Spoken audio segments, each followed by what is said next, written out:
1937, a year before the Second World War began, as a prophecy of what I thought the Times would say about me when I died. I observe that the date I attributed to my death is 1962, which is coming ominously near and begins to cause me some alarm. Well, before you feel too much alarm, let us examine this obituary which was written in jest and see how true it really is.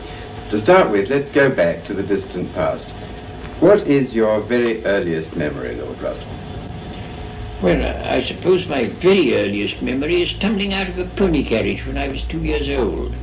And my earliest at all vivid memories are of arriving at the house of my grandparents, Pembroke Lodge in Richmond Park, after the death of my father, who died when I was 3. How did you come to be in the care of your grandparents? Your mother had also died? Yes, she died when I was 2 and my father when I was 3. So do you have any memory of your parents? Very little. I remember nothing of my mother. I remember my father once giving me a leaflet printed in red letters, and the red letters pleased me. What was life like at Pembroke Lodge? Did your grandparents, for instance, entertain the great people of the day? Yes, not very much. My grandfather was already an invalid. He could only get about in a bath chair. He died when I was 6. My grandmother survived for a long time, till after I was married. But she lived in semi-retirement. We saw a lot of distinguished people, especially literary people. Your grandfather had been a politician in his day, as your father. My grandfather, yes, my grandfather was twice Prime Minister. My father was in Parliament for a very brief period. Did you meet the great and famous who used to come to visit, or were you shut away in the nursery? Oh, I used to meet them, yes. Who especially impressed you at that age? Well, I think Mr. Gladstone especially impressed me. Well, what's your memory of him? Oh, I have a great many memories of Mr. Gladstone. He had an eye that could quell anybody. It was, people who didn't know him can't quite understand his political importance. It depended on his hawk's eye.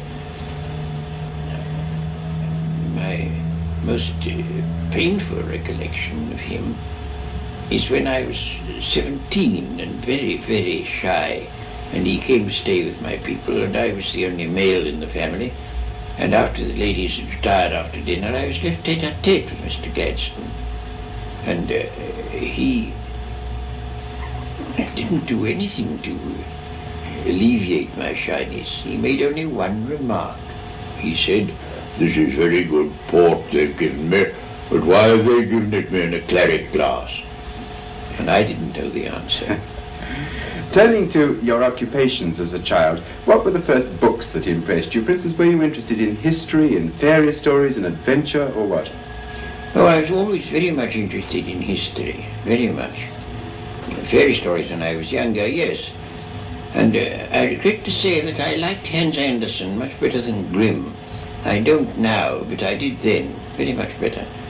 I read Hans Andersen's fairy tales over and over again when I was young. Were you always a skeptic from small childhood, or did you believe in the conventions? Oh, I wasn't a skeptic when I was very young, no.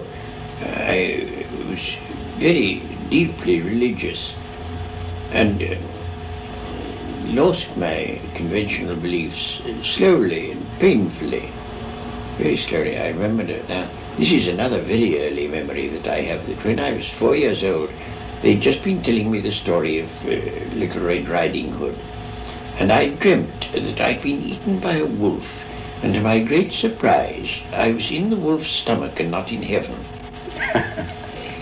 This was the beginning, perhaps, of skepticism. Yes. Tell me, did you say your prayers when you were a child? Oh, yes. When did you cease doing that? Oh, I suppose when I was about 12 or 13. Were you made to say them before that? Well, yes, I was made to at first, but I went on after I'd stopped being made to. Yes. Will you tell me what experience it was that gave you your first intuition about skepticism when you were a child? Well, I suppose you might say the time when I tried to catch an angel.